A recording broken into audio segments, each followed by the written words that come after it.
Hello again. I'm Jen, And I'm Brian. and you're joining us for Studio Conversations. We're just here, two artists talking about life in hmm general. We kind of just pick something and roll with it. So, no scripts, nothing fancy. Nothing fancy. Well, one thing I wanted to talk to you about was a project that's very important to you and you've been working quite a bit on recently, and that's the energy of beauty. And I was wondering if you could kind of describe a little bit about how it took shape in your mind. I know it's something that's been in your mind for several years and where it's headed now. Sure. I'm a licensed cosmetologist. I actually walked into beauty school at 15, so it's 30 years this year, believe it or not. Licensed about 28 years. I spent 20 years behind the chair in salons, and I witnessed a lot, and I saw kind of where a disconnect was happening between our education and what was actually like in the real world. And so when I went through Reiki training, which was been over a decade ago, that I started Reiki training, it just became really clear, really sitting with energy and things that I was meant to help bridge that gap a little bit. Um, and looking at what the energy, what beauty really means, what image is, those types of things a little bit, and how hairstylists in particular, but also others, navigate that world. Yeah, I know you've talked about this a little bit as almost like a manual or sort of survival guide for hairstylists or people who work in the beauty industry. Absolutely. Because, you know, for an industry that's so focused on the kind of surface beauty, hairstylists kind of deal a lot with people's, they're almost seen as like therapists or sort of emotional dumping grounds for their clients. And there's also the stress of kind of getting customers in and out and all the stresses of the work itself, which is very physically demanding, that can really take a toll on you. Oh, absolutely. I mean, there's many layers to it. And, it's about that and having a life outside of it. And how do you go home and set that down and live your life the way you want, especially if you have things you're passionate about, like art or creativity of any kind or whatever it may be. But the energy of beauty bleeds into everything that I do. Because I think of beauty nowadays has become something we consume.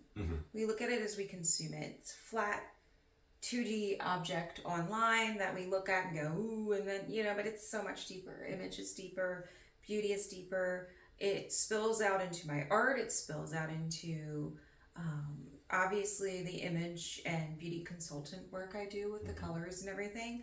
It spills out in everything. I mean, I look at people, what's their beauty signature? What is it? Because I get a lot of people, and it's specifically women in general, although my work's open to everybody, that say, I don't know who I am, and I don't know if I ever knew who I was, but I'm certainly not who I want to be, and I need help discovering that. So, it's kind of all these different layers, but it's becoming a more tangible product now, which is really cool. Yeah, so you really kind of look at beauty, or you define it as much more of a holistic kind of process, almost of growth for that person, and that kind of bringing out their inner qualities so that they're seen more on the external surface. Well, absolutely. I think authenticity is the highest vibration we can get. And so the more authentic we can be to who we are, and having someone with experience and open mind help guide you. I've had it myself. I don't just, know everything. Nobody does. And so it's like I've had people guide me along my path. And then, I work with others with my own innate gifts and the things that I've learned along all these years to help them on their path. It's turning now into, like you said, a survival guide, a book. So I've basically finished writing it, laying it out, but now it's all the nitpicky details where I set it down, walk away for a little bit because I'm so close to it, and sit back and go, okay, get Brian to read it, a couple of trusted people I know that will be honest with me about it. And it's not a big, huge tome or anything. It's an easy to work with guide. And that part is specifically centered towards stylists, and I'd love to take it to hair shows and salons and different things and work with people because they're burned out before they even get out of school. I've done presentations and I've asked them, they're burned out before they have their first job. And there's just a lot to it. And so if I see it, if you see something really clearly in your life where you see a disconnect or you feel it, that, there's a call to look at it closer, because this has been in my brain for over a decade. Yeah, and it's so true that so many people these days, because of the kind of culture or environment we live in, are often emotionally burned out, stressed out before they even undertake certain jobs or even pursue something that's important to them. Yeah. And so having a connection to someone who's been through those things and kind of saying, hey, I've been there too, these are things that I've learned that I want to share with you, is kind of really important to be able to bring out. Well, absolutely. And when I bring it up, people will tell me, they've told me, this could go everywhere and do everything and work with all kinds of people. And that's true. It's absolutely true. The work that I do with energy and, understanding how to work with your own energy and others, and the Reiki work and intuitive guidance and mediumship, and everything that I do could go to everybody. But I don't think it's always meant to. You have to find your niche and let it grow from there. I'm a hairstylist and an artist, and that's who I'm reaching first. That's the language I speak. Mm-hmm. And so it's open as far as some of the work for everyone, but this is going to the people that are my people that I've known for a long time. And I know that industry in and out. A hairstylist doesn't want a chef to come in their work and tell them how to do their job in a hair salon. And so, my thing is I approach where I feel like my niche is.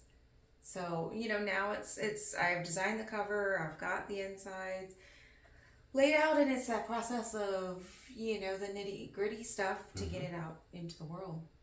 Yeah, and as you kind of go through that process of the nitty gritty, we'll be talking about that here too, and some of those challenges and kind of lessons you can share with other people who might be kind of putting together something similar. Well, absolutely. And I mean, this is the second book I'm doing Mm-hmm. at the same time, because Yeah. I'm doing the Tao of the Mountain Path, which is the Tao Te Ching from the view of the artist, and I have a grant for that, so I'm getting some help. But this is all new territory for me, and I'm kind of jumping in with both feet, and kind of the way I usually do. Yeah, and so we'll have updates about that book too. So Yeah. You have a lot of things to talk Well, about and and they're share. all threaded. I think that's the one thing I always point out to people, because they think, you're doing this and you're doing that, but they're all threaded. And I think the Tao was really kind of one of the big threads that tie it together. Mm-hmm.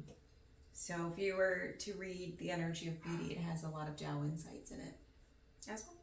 All right. So, yeah. Great.